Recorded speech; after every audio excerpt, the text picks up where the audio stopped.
अस्सलाम वालेकुम। उम्मीद है कि आपको हमारे नावल पसंद आ रहे होंगे। आप सबसे गुजारिश है कि हमारे चैनल को लाइक करें, सब्सक्राइब करें और कमेंट्स में बताएं आप मज़ीद क्या सुनना चाहते हैं। आज का नावल लापता अज़ निम्रा अहमद। शाम की ठंडी हवा चल रही थी। दोपहर में खूब बारिश हुई थी जिसकी वजह से हरी घास अभी तक गीली थी। ड्राइववे का फर्श भी पानी की तह से शीशे की मानिंद चमक रहा था। वो मौसम से जैसे बेनियाज सी लॉन के वस में रखी कुर्सी पर टांग रखे बैठी थी। चाय का कप सामने मेज पर रखा था और अखबार के सफ़ात घुटने पर फैलाए वो किसी सियासी कॉलम पढ़ने में मुनहमिक थी। पढ़ते पढ़ते वो चाय का कप भी उठा लेती और ज़रा घूंट भरकर वापस रख देती। इस दौरान में भी इसकी निगाहें अखबार से न हटतीं। वो सादा गुलाबी रंग के जोड़े में मलबूस थी। दुपट्टा शानों पर फैला था, बाल कंधों तक आते थे जिन्हें इसने कैचर में हाफ बंद कर रखा था। सामने से बाल तिरछे से कटे हुए थे और इतने छोटे थे कि कानों के पीछे अड़से नहीं जाते थे। सो जब वो यूं ही गर्दन झुकाकर अखबार पढ़ने में महव होती तो ये चंद लटें माथे पर झूल रही होती। दफातन मेज़ पर रखा इसका मोबाइल एक हरकत से बजने लगा। इसने कॉलम की सतर पढ़ते पढ़ते हाथ बढ़ाकर मोबाइल उठाया और चेहरे के सामने लाकर इसे देखा। रज़ा अंकल की कॉल थी। अब्बा मियाँ के बेहतरीन दोस्त जो हर दूसरी शाम यहीं पाए जाते थे, आज जाने क्यों नहीं आए थे। इसने सब्ज़ बटन दबाकर फ़ोन कान से लगाया। अस्सलाम वालेकुम रज़ा अंकल, क्या हाल हैं आपके? वो फिर से कॉलम पे निगाहें जमाए कह रही थी। इसकी आवाज़ में वही संजीदगी और ठहराव था जो इसके चेहरे बल्कि पूरी शख्सियत पे छाया हुआ था। वक़ार भरा ठहराव। मैं ठीक हूँ, तुम सुनाओ, तुम्हारे अब्बा मियाँ का भूत उतरा है नेक्सी को किराए पे चढ़ाने का या नहीं? कहाँ अंकल, मेरी तो सुनते ही नहीं। हालांकि कह कह कर थक चुकी हूँ कि ज़रूरत क्या है घर में शोर करने की। हम दो ही तो लोग हैं, एक दूसरे को बहुत है। मगर लें वो ही आ गए। इसने सफ़े पलटते अब्बा मियाँ को बरामदे की सीढ़ियाँ उतरते देख लिया था। जब भी एक गहरी सांस से ली। बाज़ औक़ात दो को तीसरे की ज़रूरत होती है मोहतरमा। वो जब भी खफकी भराना सहाना अंदाज अपनाते इसे यूँ मोहतरमा कहते थे। हमारा तीसरा अल्लाह है और वही हमें काफ़ी है, इसने दानिस्ता बुलंद आवाज़ में कहा और फ़ोन अब्बा मियाँ की जाने बढ़ा दिया जो इसके साथ कुर्सी खींचकर बैठ रहे थे। लीजिए, आपके दोस्त हैं जो आज गलती से यहाँ नहीं आए। अब्बा मियाँ ने मुस्कुराकर सर झटकते हुए फ़ोन थाम लिया। इसकी आवाज़ रज़ा अंकल ने सुन ली थी जब ही उन्हें खफगी से बोला, लाला रुख से कहो अगर मेरा आना इतना ही बुरा लगता है तो आइंदा नहीं आऊँगा। फ़ोन की आवाज़ इतनी थी कि वो सुन चुकी थी। बहुत बेहतर, यही बात अगर स्टाम्प पर लिख कर दे दें तो मैं मानूंगी। वो शगुफ्तगी से कहती अब वापस अखबार की जानिब मुतवज्जो हो गई थी। वो दोनों जानते थे कि वो मजाक कर रही थी, मगर वो मजाक करते हुए भी मुस्कुराती नहीं थी।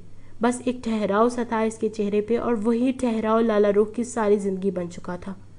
सुन ली अपनी बेटी की बात, अब बताओ मेरे काम का क्या बना? कुर्सी खींचकर आराम से बैठ लेने के बाद अब अब्बा मियाँ फ़ोन पे कह रहे थे। इनकी बात का जवाब रज़ा अंकल कुछ बताने लगे थे। आवाज़ काबिल समात थी मगर वो तवज्जो नहीं दे रही थी, सो सुन ना पाई। अच्छा, ये तो बड़ी अच्छी बात है। फैमिली के साथ है या अकेला है? अच्छा, बहन भाई नहीं है? तो माँ बाप बीवी बच्चे तो होंगे। अच्छा, बाप नहीं है। और माँ? अच्छा ठीक, वो भी कराची में से है। अच्छा हाँ, खैर एक बंदा भी बहुत है होता है। मैं तो काफ़ी अरसे से कह रहा था कि एनेक्सी को रेनोवेट कराऊंगा मगर ये लाला इस बुढ़े की कहाँ सुनती है, अपनी ही मर्जी करती है। लाला रुख ने सफ़े से निगाह नहीं उठाई, वैसे ही इन्हमाक से पड़ती रही। ये तो अब भी मैंने नूरा से कहकर एनेक्सी की सफाई करवाई है, इसे खोला है ताकि ये किराए पर चढ़ सके, वरना हमारी दुख्तरे नेक अख्तर का बस चले तो घर में परिंदों कीड़ों मकोड़ों का दाखिला भी बंद कर दें। खैर तुम काशान को कहो कल ही मिस्त्री मजदूरों को भेज दे इधर ताकि मरम्मत का काम हो सके, वरना एनेक्सी रहने के काबिल भी नहीं। उन्होंने रज़ा अंकल के से इनके बेटे का नाम काशान का नाम लेकर कहा। काशान अपनी बीवी के साथ अक्सर इनकी तरफ चक्कर लगाया करता और ऐसे बहुत से काम अब्बा मियाँ के इसके सपुर्द कर देते जिन्हें वो बखुशी अंजाम दे देता। तो तुम्हारे दोस्त का ये बेटा कब तक आ जाएगा? ठीक है, बस तुम इसको पता वगैरह खुद समझा दो और मेरा नंबर दे दो, मैं बात कर लूँगा। फ़ोन बंद करके उन्होंने मेज़ पर रखा और इसे देखा। वो इसी तरह अखबार के मुताले में महव थी। किराएदार मिल गया है, उन्होंने पुरमुसरत अंदाज में इतला दी। मैं तो अब भी कहूँगी कि इसकी ज़रूरत नहीं थी। वो पढ़ते हुए बोली। बस फिर तुम ना ही कहो कुछ। वो जैसे बिगड़ कर खड़े हुए। तुम तो इस घर की वीरानियों की आदी हो गई हो, मगर मैं नहीं होना चाहता। वो खफगी से बड़बड़ाते लंबे लंबे ढक भरते अंदर वापस चले गए। लाला रुख ने इत्मीनान से अगला सफ़ा पलटा। वो वक्त गुजर गए जब इसे ऐसी बातों से फ़र्क पड़ता था। अब तो हर शय में जमूद और ठहराव था और इसने इन वीरानियों के साथ समझौता कर लिया था। एनेक्सी से सुबह से शोर की आवाज़ें बुलंद हो रही थीं। पॉलिश, पेंट, मुरम्मत, चीज़ों की उठा पटख, मज़दूरों का आना जाना। एनेक्सी के बैरूनी बरामदे की बाहर मशीनों, टाइल्स और ऐसी चीज़ों का ढेर लगा था। वो स्कूल से आई तो सारे लॉन में अफरा तफरी देखी। कार पोर्च में खड़ी करके वो बाहर निकली और एक नज़र एनेक्सी पर डालकर अंदर चली गई। वो नज़र खासी बेनियाज और बेपरवाह सी थी। एनेक्सी के बरामदे में काशान के साथ खड़े अब्बा मियाँ ने तासुफ से इसकी वो नज़र देखी और सर झटक कर काशान से बात करने लगे।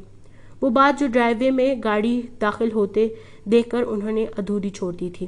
वो आते ही सो गई, खाना नहीं खाया। शाम में जब वो किचन में खड़ी माइक्रोवेव में खाना गर्म कर रही थी, अब्बा मियाँ और काशान महवे गुफ्तगू अंदर दाखिल हुए। इसने पलट कर देखा। कैसे हो काशान, और तब से नहीं गए या दोबारा आ गए हो? अब्बा मियाँ भी तुम्हें खामख्वाह तकलीफ़ देते रहते हैं, इतना हल्कान मत हुआ करो। वो बहुत शाइस्तगी से कहती, साथ साथ कई काम निपटा रही थी। खाना इसने निकाल कर अलग रख लिया था। अब फ्रीज़र से कबाब, रोल, समोसे निकाल रही थी। ये तो मेरा फ़र्ज़ है लाला रुख, और आप ठीक हैं? वो धीरे से हंसकर बोला और अब्बा मियाँ के साथ कुर्सी खींचकर बैठ गया। वो लाख इनकार करता मगर अब्बा मियाँ इसे एक पुरतकल्लुफ़ सी चाय पिलवाए बगैर कभी ना जाने देते। फ़र्ज़ तो खैर किसी और का था। वो फ्राई पैन में तेल उंडेलते हुए बोली। काशान ने चौंक कर इसे देखा। वो गर्दन ज़रा सी तिरछी किए तेल डाल रही थी। इसकी निगाहें तेल की गिरती धार पर जमी थीं। चेहरे पर वही अज़ली सुकून था। इसकी इन ठहरी हुई बातों के सब आदी थे। फिर भी हर बार काशान चौंक जाया करता था, लेकिन फिर सर झटक कर पिछले काम में मगन हो जाता। बस 1 हफ्ते का काम है। आप सर पर रहेंगे तो 6 दिन में ही ख़त्म हो जाएगा, वरना 6 हफ्ते ना लगे इन लोगों को। मैं डेली चक्कर लगाता रहूँगा। ये बंदा अच्छा है, काम ठीक से करेगा। लाला रुख ने तेल की सतह को देखा। इस पे बुलबुले बनने लगे थे, बहुत नन्हे, तकरीबन नादीद से बुलबुले। इसने जमे हुए कच्चे रोल उठाए और एक एक करके तेल में डाल दी गई। हर रोल के गिरते ही शन शन की आवाज़ बुलंद होती और अनगिनत बुलबुले सफ़ेद रोल से अलहदा होने लगे। मैं सोच रहा हूँ कि तमाम कमरों को वही पुराने ऑफ वाइट के बजाय किसी और रंग में पेंट करवाऊँ। तुम्हारा क्या ख्याल है? बिल्कुल अंकल, जैसे हमारे लॉन्ग रूम का पेंट है, एक दीवार गहरी ग्रीन तो बाकी तीनों बहुत हल्की सी ग्रीन। इस तरह के शेड्स अच्छे लगते हैं। दूसरे चूल्हे पर इसने तवे को चिकना करके कबाब तलना शुरू कर दिए थे। फेंटे हुए अंडे में लथेड़े कबाब वो गर्म तवे पर रख दी गई। रोल अब एक तरफ से सुनहरे होने लगे थे। इसने कफगीर से इनको पलटा। इसका खाना एक तरफ ढका अब ठंडा होने लगा था। हाँ, यही बेहतर रहेगा। कल फ्याज से कहना आकर स्प्लिट और एलसीडी की फिटिंग कर जाए। चाय को दम आ रहा था। वो दोनों बातों में मशगूल थे। लाला रुख सुनहरी सुनहरी तले हुए रोल, समोसे और कबाब अलग अलग प्लेटों में निकालने लगी। फिर इसने कैबिनेट से कुकीज़ का जार निकाला और कुकीज़ प्लेट में सेट करने लगी। फ्रेश चॉकलेट केक फ्रिज में रखा था। इसने वो भी साथ मेज़ पर रखा और चाय प्यालियों में डालने लगी। इसके हाथ तेज़ी से चल रहे थे और चेहरा बिल्कुल बेतासुर। क्या नाम बताया था तुमने इस लड़के का? अब्बा मियाँ एक कुकी चखते हुए जैसे याद करके पूछने लगे। फरहाद, फरहाद तैमूर। अगले सोमवार तक तो आ जाएगा ना? जी, यहाँ किसी होटल में रह रहा है अभी। अच्छा बंदा है, मैं मिला था। अब्बा के एक दोस्त का बेटा है। आपने बताया था कि एनेक्सी किराए पर चढ़ानी है तो हमने इसे कह दिया। वो घर ही ढूंढ रहा था, मगर आप तो जानते हैं अकेले बंदे को पोषण आसानी से नहीं मिलता। इसी पल टन की आवाज़ के साथ वॉल क्लॉक ने 6 बजाए। लाला रुख के तेज़ी से हरकत करते हाथ थमे। इसने चौंक कर घड़ियाल को देखा और फिर यकदम से सब कुछ वहीं छोड़कर तेज़ी से बाहर निकल गई। चंद लम्हों बाद वो सेंक के पीछे बनी दीवार गिर खिड़की से जो लॉन में खुलती थी, ड्राइववे पर तेज़ तेज़ कदमों से चलती गेट की तरफ जाती दिखाई दे रही थी। काशान और अब्बा मियाँ इसी तरह बातें करते रहे। उन्होंने एक दफ़ा भी मुड़कर लाला को नहीं देखा। انہیں پتا تھا وہ کدھر جا رہی تھی، انہیں پتا تھا کہ وہ ہر روز شام کو 6 بجے کدھر جاتی تھی، انہیں یہ بھی پتا تھا کہ وہ پچھلے 8 برسوں سے روز شام کو 6 بجے ادھر جایا کرتی تھی، اور انہیں یہ بھی پتا تھا کہ ٹھیک 10 منٹ بعد جب وہ واپس آئے گی تو اس کے چہرے پر 8 برسوں کی تکان رقم ہوگی، اس لیے اسے جاتے اور واپس آتے دیکھنے سے وہ گریز کرتے تھے۔ ان کا دل اسے یوں دیکھ کر بہت اندر تک کٹ جاتا تھا۔ ابا میاں، وہ قدرے خفگی سے انہیں آوازیں دیتی انیکسی کے برآمدے تک آئی تھی۔ برآمدے کے ستون کے پاس کھڑے ہو کر اس نے دیکھا اندر کو جاتا دروازہ پورا کھلا تھا، اور ابا میاں لاؤنج میں کھڑے نورا اور اصغر کو ہدایت دے رہے تھے، یا شاید ان کے کام میں کیڑے نکالتے خفا ہو رہے تھے۔ نورا اپنے 14 سالہ بیٹے اصغر کے ساتھ بھاگ بھاگ کر کام نپٹا رہی تھی۔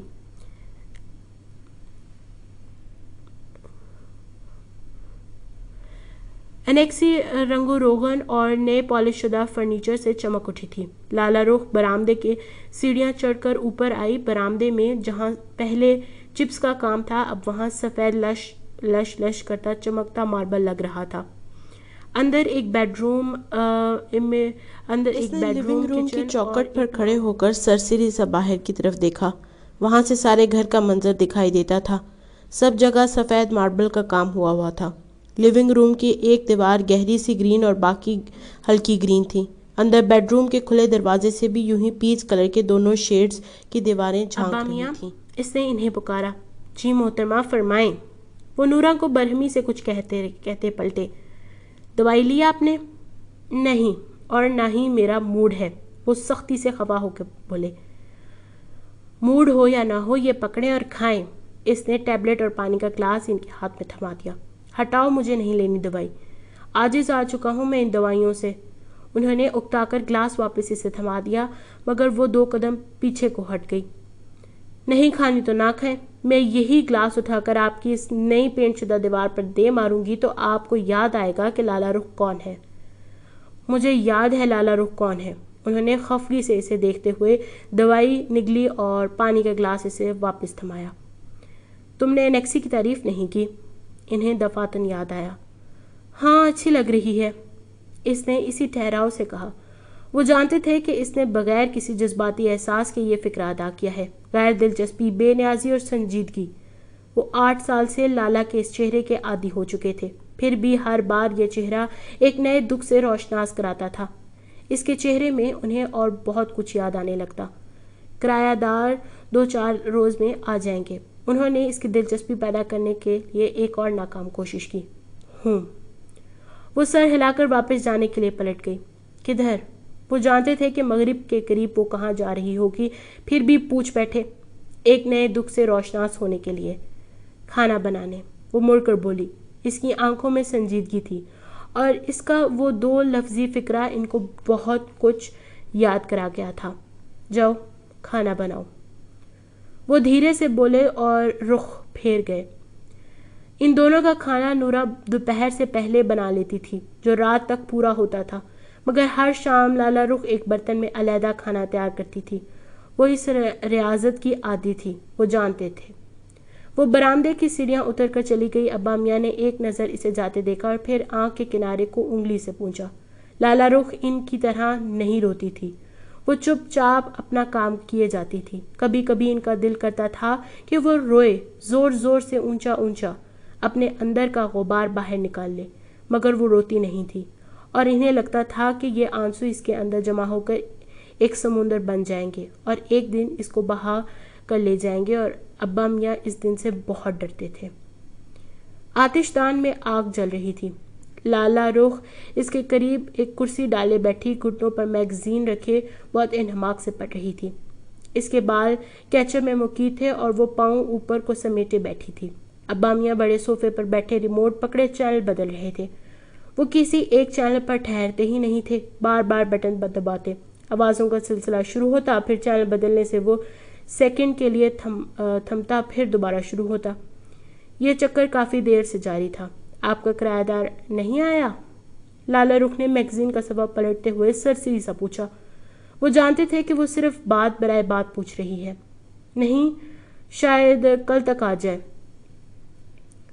लाउंज में खामोशी छा गई। चैनल बदलने से टूटने जुड़ने वाला शोर सुनाई देने लगा। आज इसका फोन आया था, उन्होंने कहा तो इसने बुरी तरह चौंकर सर उठाया। किसका? फरहाद का, इसी किराएदार का। वो टीवी पे निगाहें जमाए कह रहे थे, सो उन्होंने लाला के ढीले पड़ते आसाब को नहीं देखा। अच्छा। वो बेदिली से मैगजीन की जानिब मतवज्जो हो गई। मुझे बात करने के अंदाज से तो बहुत सुलझा हुआ लगा। कराची में घर है इसका, माँ बाप का इकलौता है, शादी अभी नहीं हुई है इसकी, और बाप की डेथ के बाद माँ कराची में होती है। कह रहा था कि कुछ अरसे बाद माँ भी इधर आ जाएगी। वो पढ़ रही थी।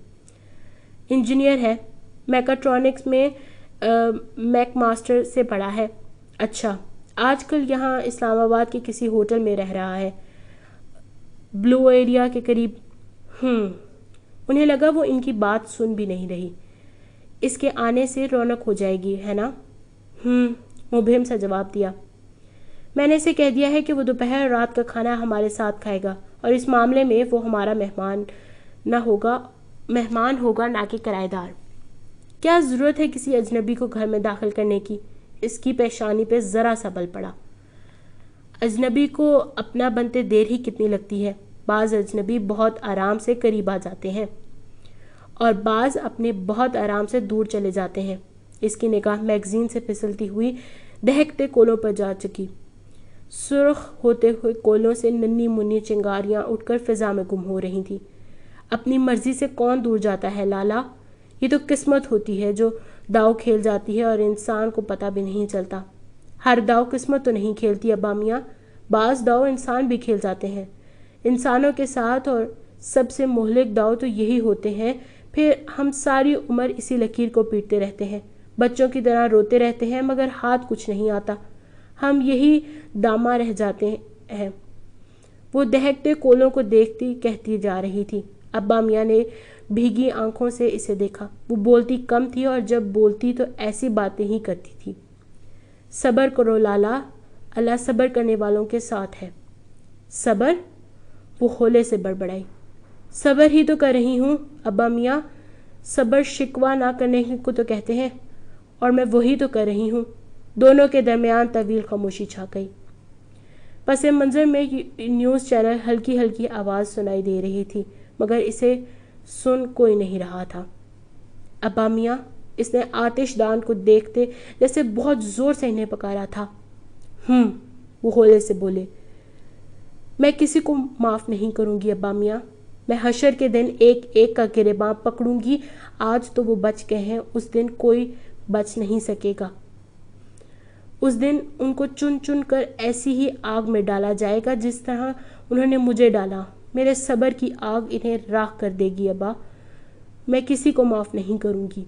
वो कोलों की सुर्खी स्याही को देखते बेखुदी के आलम में कहती जा रही थी। अब्बा मियाँ चुपचाप इसे देखे गए। माफ़ तो वो भी नहीं कर सकते थे और ना करेंगे, ये वो जानते थे। फिर भी वो ऐसी बातें करती तो इनके दिल पे छाया बोझ पड़ जाता।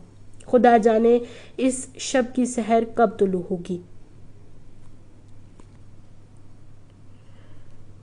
चिकन बिरयानी की खुशबू सारे किचन में फैली थी। वो एहतियात से वज़न देकर पतीले का ढक्कन बंद कर रही थी। अभी दम आ जाए तब तक वो रायता तैयार कर लेगी।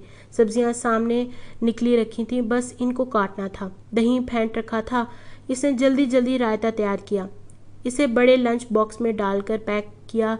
दम आ चुका तो पतीले को नूरा ने कपड़े में लपेट दिया। अब इसे गाड़ी में रखवा दो, मैं आ रही हूँ। वो सेंक की टूटी से हाथ धोकर बोली तो नूरा सर हिलाकर बाहर चली गई।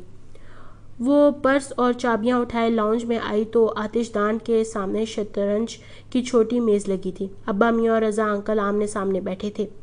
अब्बा मियाँ ने अपने प्यादे को उंगलियों में पकड़ रखा था और लब दांत से दबाए बहुत गौर से बसात को देख रहे थे। रज़ा अंकल, आप कब आए? इसने इनकी आमद की कोई आहट नहीं सुनी थी। जब ज़रा हैरत से कहती इनके करीब आई। जब आप अपना रोज़ाना का पतीला बना रही थीं तब। वो सर उठाकर मुस्कुराकर इसे देखने लगे। तभी? खैर, मगर आप तो मुझे स्टाम्प पर लिख कर नहीं दे रहे थे कि अब आप नहीं आएंगे। وہ ارادہ میں نے چند روز کے لیے ملتوی کر دیا۔ اور ایسا کیوں کیا؟ وہ سامنے صوفے پر بیٹھی جھک کر سینڈل کے اسٹیپس بند کرتے ہوئے پوچھ رہی تھی۔ تمہارے اس ابا میاں کی محبت کھینچ لاتی ہے، یا یوں کہیے کہ شطرنج کی محبت کھینچ لاتی ہے۔ اب یہ تو تمہاری مرضی ہے، جو بھی تم سمجھو۔ اچھا میں چلی۔ وہ اسٹیپس بند کر کے اٹھی اور پرس اٹھا کر کندھے پر لٹکایا۔ کدھر؟ رضا انکل جانتے تھے، مگر کبھی کبھی یوں ہی سوال کر لیا کرتے تھے۔ یتیم خانے جا رہی ہوں کھانا دینے۔ پھر رک کر ابا میاں کو دیکھا۔ آپ کھائیں گے؟ بریانی ہے۔ حالانکہ وہ ان کا جواب جانتی تھی، پھر بھی پوچھ لیا۔ ابا میاں کو بریانی بہت مرغوب تھی۔ نہیں، ہمارا کھانا بہت ہے، تم وہیں دے آؤ۔ بہت بہتر۔ وہ دروازے کی طرف بڑھ گئی۔ رضا انکل اسے جاتے دیکھ رہے تھے، کچھ سوچ کر اچانک اسے پکار بیٹھے۔ سنو لالا۔ وہ دروازہ کھولتے کھولتے پلٹی۔ جی؟ وہیں ٹھہراؤ بھرا سنجیدہ انداز جس میں برسوں کی مساوت کی دھول جمی تھی۔ تم تھکتی نہیں ہو لالا رخ؟ جیسے آپ کو شطرنج نہیں تھکاتی، ویسے ہی مجھے میرا کام نہیں تھکاتا۔ ہر شخص کی ایک عبادت ہوتی ہے، اور یہ کام میری عبادت بن چکا ہے۔ پھر اس عبادت میں تھکاوٹ کیسی رضا انکل؟ اس نے گہری سانس لی۔ وہ سر ہلا کر گویا لاجواب سے ہو گئے۔ اللہ حافظ، وہ دھیرے سے کہہ کر باہر نکل گئی۔ رضا انکل ایک افسردہ سی سانس باہر کو نکالتے واپس بساط کی طرف پلٹے۔